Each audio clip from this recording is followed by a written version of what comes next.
please introduce yourself by sharing your name and your age? Yeah, sure. My name's Sonia and I am just 50. Lovely. Can you tell us about your family and what makes your family unique or special? Yes, I live with my husband. I met my husband. Had children from a previous marriage. They are now 29 and 26, and we have grandchildren too. But I live with my husband and our daughter Ella, who's 12 now, and she took 5 years of trying to get her, so she is very special for us to have a child that's a little bit of both of us. Has your daughter got special needs? Yes, she has. We noticed from a very early age that she was walking on her tiptoes, that we had difficulty with her in crowds and going into rooms. We always had to get to places early. So we kind of were aware that she had special needs. She was diagnosed at 7 with autism. She is likely to have dyslexia, dyspraxia, dysgraphia, and she's on the waiting list to be assessed for ADHD as well. Hmm. How did you feel on the day your daughter was diagnosed? So relieved, validated that I wasn't making it all up. The paediatrician said in the middle of the appointment, 50% of the way through, without question, your daughter has autism. And it was a massive relief that we'd got it right and we did actually realise and know what we were talking about. And what has been the most significant challenge you faced up to this point? Wow, that's a good question. She's massively sensory, so some of the biggest challenges we face are what she wears, what she eats, and how she feels about things. So school uniform is a it sounds ridiculous, but she's about to go up to upper school next September. And the thing I'm worried most about is how on earth am I going to get her into a blazer, and how do we do that? The school have been very good about it, and I'm sure there is a way, but it's really, really hard. When she puts things on, it's almost like they're burning her, and she can't concentrate on anything else until it's off and gone. So it's really hard. It's really hard. That is really hard. What resources or support systems have been most valuable to you in your role as a parent of a child with special needs? Both schools Ella's been to have been very supportive. She's amazing at school. She masks incredibly. So lots of people actually don't believe that she is autistic because she masks so well at school. However, then when she's in her safe space, we have big meltdowns. She goes non-verbal. She gets upset. And but school have been incredibly helpful. She has an individual learning plan at school. We are actually just going through the process of an EHCP to hopefully help with the transition to upper school. When we went from lower school to middle school, the school brought in an autism advisory person from an autism school, and she did a report and she spent 30 minutes with Ella, and I honestly couldn't have written the report better myself. It was amazing, and it helped so much with her transition. She The lady spent a couple of hours with me too, and she didn't record at all. She wrote notes, and I was astounded when the report came back. It was so good. It was really helpful with every aspect of her moving schools. And unfortunately, she transitioned schools during COVID, so that made it really difficult. Can you share a specific memory or moment that stands out from your journey with your child? Specific memory or journey? Um, my mind's gone totally blank. Um, I can't think of a specific memory right now. That's okay. Has she accomplished anything that you are particularly proud of? Yes, absolutely. She is. She's Animals are amazing when it comes to children with special needs. So she's ridden horse ridden for my sister's riding instructor. So she's always interested in horses. She has lessons. Her latest riding school, she's come on massively, and she's actually now helping at the yard. And she goes in, and there are moments when she's non-verbal, but she it's so the anxiety is um, massively reduced with animals. We've just got a puppy as well, which is for her, and that's already helping. So And what strategies or coping mechanisms have helped you navigate the emotional ups and downs of um, the journey? she's had Zella suffers also with separation anxiety, and that definitely came from I had breast cancer in 2015, and that was a very challenging year for her, and she had we had to see her. She had some play therapy, and we do things like, where you do the 5 things that you can see, 4 things that you can touch, 3 things that you can smell, 2 things that I can't remember the other two. But we when you're in the moment, you can think about them, and that really helps. And just um, discussing with her, we're very open with her, and we if, as long as we're prepared, if she stays in routine, she's amazing. So, but if a routine goes out the window, that's when we have big issues with her. How has your perspective on parenting and life in general evolved since becoming a parent of a child with special needs? Well, I think you're very the outside world is far away. So you don't realise how long things take. Everything takes longer than you think it's going to take, and it's there has to be preparation. There has massive preparation, and you have to be prepared for all eventualities. I remember I can think of something that happened, and I had literally Ella decided that she wanted to donate her hair, so she'd been growing and growing and growing and growing and growing her hair out. She was going to donate 16 or 17 inches to the Little Princess Trust. Amazing thing to do. She came up with it. It all came with the fact that I lost my hair during cancer and chemotherapy, and she decided she wanted to do that. And my hairdresser was amazing. She did it free of charge. We did the sponsorship. We raised £1,200. She raised £1,200, which was amazing. And I had thought of every single thing up to the point of her actually having it chopped. And I hadn't thought about how her hair would feel on her head being that much shorter and more bouncy. And we had probably 3 days of hell because she hated her hair and she hated how it felt. We got through it. There was lots of incentives, there was lots of encouragement, and we did get through it eventually. But that was really difficult because I thought I'd planned for everything and I'd missed a chunk at the end. How has your wider family reacted to having a sibling with special needs in the family? Mm-hmm. So our eldest daughter wasn't diagnosed till she went to university, but she has autism, ADHD, dyslexia, dyspraxia, and there definitely is a genetic link. My husband, although he's not diagnosed, is definitely autistic, and on further inspection and lots of conversations and lots of research, I've actually been referred for ADHD testing as well. Mm. But our middle daughter, she's got cerebral palsy, so we have, all three girls have special needs and have challenges along the way. Um, our family's amazing. We do have lots of support from lots of I've got lots of friends, and everybody has been so amazing. And it's important to have support.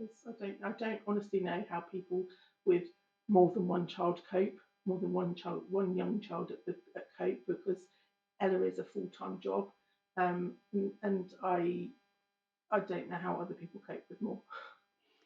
Has having a child with special needs brought any particular challenges to your marriage? Um, it's really we both feel it's really important to present a united front. So if one parent thinks of a way to support a behaviour or an issue, it's important that the other parent backs them up. And I think the challenges happen when you don't agree, and that has caused a few problems here and there. However, we both do understand that it's if one person has already said something, it's important to back up, even though we don't agree, and then to discuss it later. That sometimes causes a little bit of tension, but Ian's amazing. He's so supportive. He puts us before everything else, and he's I know I'm really lucky. Has there been any unexpected joys, positives that have come from raising a child with special needs? Everything Ali, Kim, and Ella do, um, everything that they've achieved that is good is amazing. We've always there was a little girl in Ella's class that said to her the other day, "Why aren't you worrying about your GCSEs? If you don't get a pass in your GCSEs, you're going to be homeless and jobless." Now Ella with autism takes that completely seriously and literally.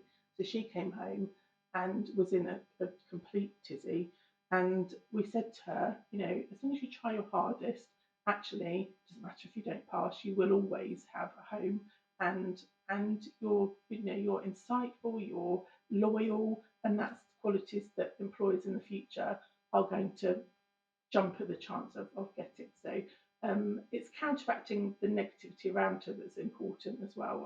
I'm always been known for being really positive.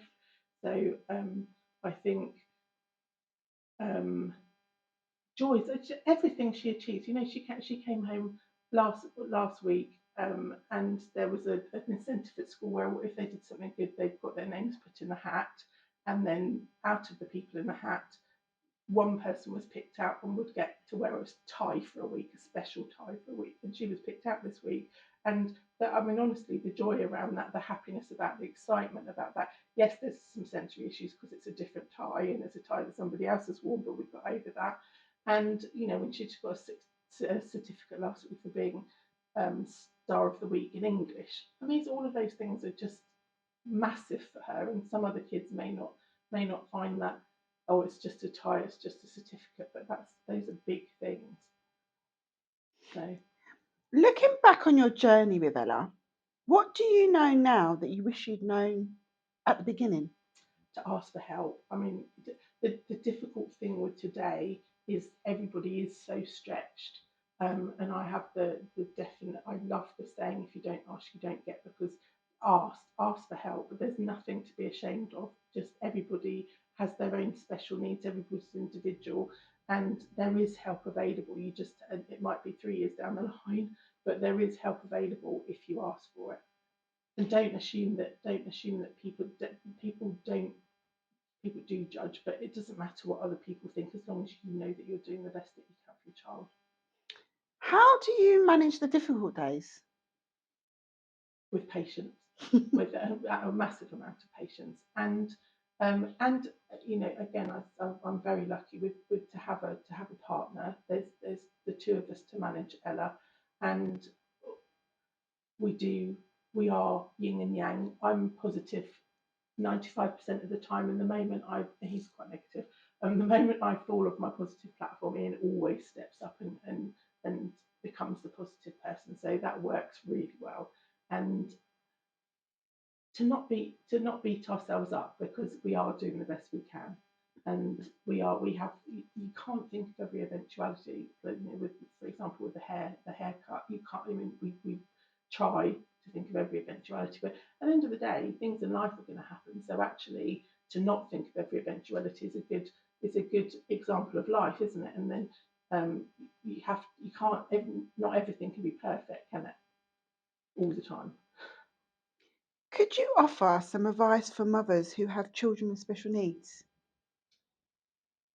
To listen to what your head is telling you, absolutely, and to watch your children with other children, and to speak to people. There's some amazing groups on Facebook. We're a member of a I think it's called Colouring Outside the Lines on Facebook, which is for autistic my parents of autistic girls. There's so many people out there that have the similar problems, and so to talk about it and to find people that you have connections with that have similar experiences, it's really important. It's really important to know that you're not on your own, and to ask for help. Does Ella have an ECHP plan? No, she's always so. You're not allowed to use the word high functioning anymore, I don't think, but she's always been classed as high functioning at school, and she is very independent. She keeps to herself a lot of the time, but she's always been on the outside of the rest of her classmates. And she does have a few friends, three really good friends at school.